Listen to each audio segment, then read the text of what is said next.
দেশের কোন জেলা আছে কিনা আমার সন্দেহ আছে। রাজধানীর পার্শ্ববর্তী জেলা, দেশের মধ্যবর্তী জেলা, আমাদের একটি উল্লেখযোগ্য নদী বন্দর রয়েছে আরিচাঘাট, পাটুরিয়াঘাট। তা সত্ত্বেও বিগত বছরগুলোতে স্বাধীনতার পরে আমাদের এই এলাকায়, নদী তীরবর্তী এলাকাগুলোতে কোন উন্নয়ন, কোন উদ্যোগ পরিলক্ষিত হয়নি। ঠিক কি বলো? কাজেই আমরা পোস্টার ছাপবো, আমরা লিফলেট বিতরণ করব এবং এই কাজগুলো যে যেভাবে পারেন আপনারা উদ্যোগ নিয়ে করবেন। আমাদের তরুণ সমাজের প্রতি আমি বিনীত অনুরোধ করছি, আপনারা খেলাধুলা নিয়ে থাকবেন, এটা আমরা খুবই উৎসাহিত করি। আপনারা পড়ালেখা নিয়ে থাকবেন, এটা আমরা খুব উৎসাহিত করি। আপনারা ঐক্যবদ্ধ থাকবেন, এটাও আমরা উৎসাহিত করি এবং ইনশাআল্লাহ ডাক পেলে আমরা পৃষ্ঠপোষকতা করব, সহযোগিতা করব আপনাদেরকে। কিন্তু আপনাদের দায়িত্বের মধ্যে এটাও পড়ে নদী ভাঙ্গন কবলিত এলাকাকে রক্ষার জন্য যাবতীয় ব্যবস্থা গ্রহণের জন্য দাবিতে আপনাদের এই আন্দোলনকে বেগবান করার দায়িত্ব আপনাদেরও রয়েছে। ছাত্র যুবক ভাইদের প্রধান দায়িত্ব আমি মনে করি এখন থেকে এই নদী তীরবর্তী এলাকাকে, ঘিউর দৌলত পশ্চিমবঙ্গকে ইনশাআল্লাহ রক্ষা করতে হবে।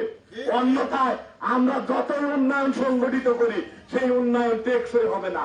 রাস্তা নদী গর্ভে বিলীন হয়ে যাবে, 3 তলা 4 তলা বিল্ডিং, মাদ্রাসা বিল্ডিং নদী গর্ভে বিলীন হয়ে যাচ্ছে, হাট বাজার নদী গর্ভে বিলীন হয়ে যাচ্ছে, মানুষের বসত বিটার নদী গর্ভে বিলীন হয়ে যাচ্ছে।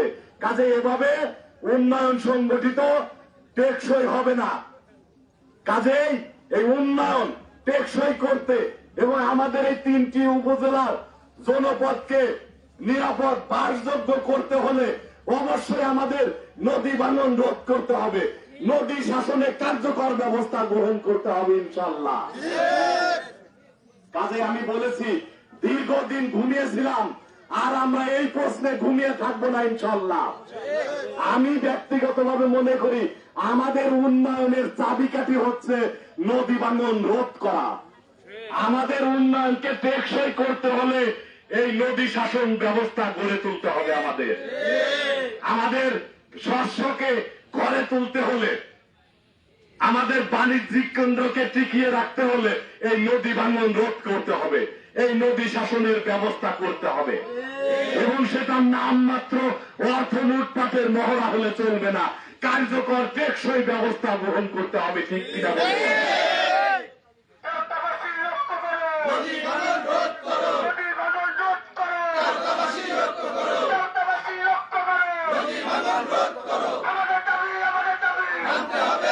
আলহামদুলিল্লাহ, এ লক্ষ্যেই আমি আমাদের এই পশ্চিম মানিকগঞ্জের মানিকগঞ্জ 1 আসনের 3টি উপজেলার 22টা ইউনিয়নের সর্বস্তরের সম্মানিত সংগ্রামী আপামর জনসাধারণকে আমরা এই প্রশ্নে নিজ নিজ সামাজিক, ব্যক্তিগত, রাজনৈতিক এবং ব্যবসায়িক অবস্থান থেকে সাড়া দিতে হবে, এর কোনো বিকল্প নেই ইনশাআল্লাহ। আমরা কিন্তু শুধু বর্ষা মৌসুমে আমরা এই জরুরিভাবে কিছু জিও ব্যাগ ফেলার জন্য আমরা এই তাগিদ দিচ্ছি না। আমাদের ব্যানারে লক্ষ্য করবেন আমরা জরুরি দাবি আগে করেছি, যে 2-3টি প্রোগ্রাম কর্মসূচি আগে করেছি, সেগুলিতে আমরা জরুরিভাবে এই দাবি করেছি।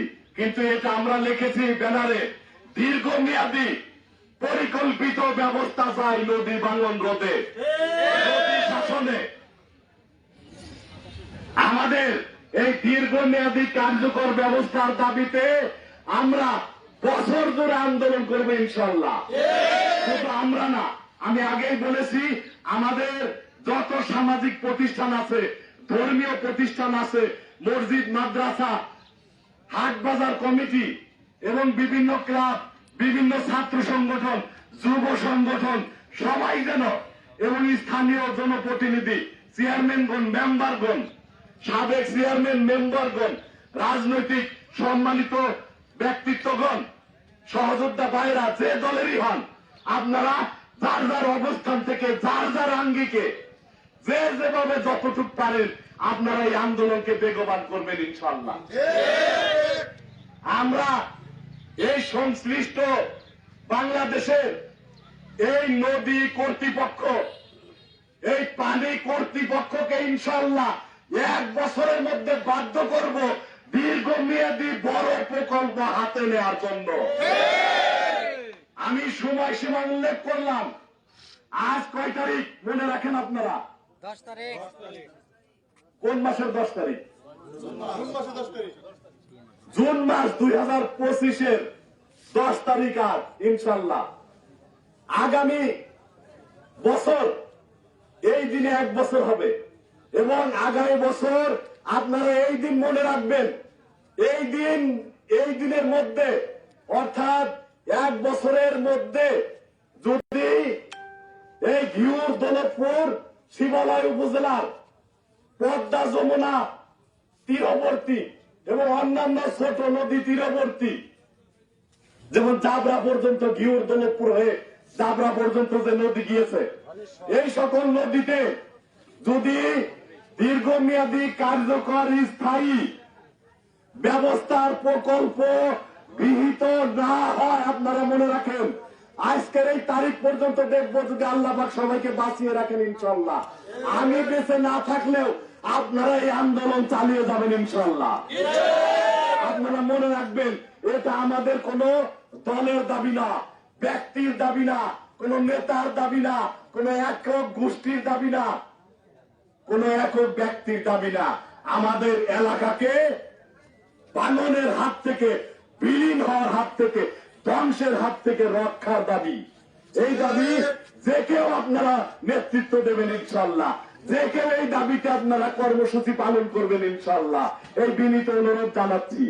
আগামী বছর আজকের যে তারিখ, এই তারিখের মধ্যে যদি বড় প্রকল্প আমরা গ্রহণের সুসংবাদ শুনতে না পাই, আপনারা মনে রাখবে এই তারিখের পরে আমরা আগামী বছর এই তারিখে এইখানে দাঁড়িয়ে আমরা বৃহৎ কর্মসূচি পালন করব, সরকারকে ইনশাআল্লাহ। 1 বছর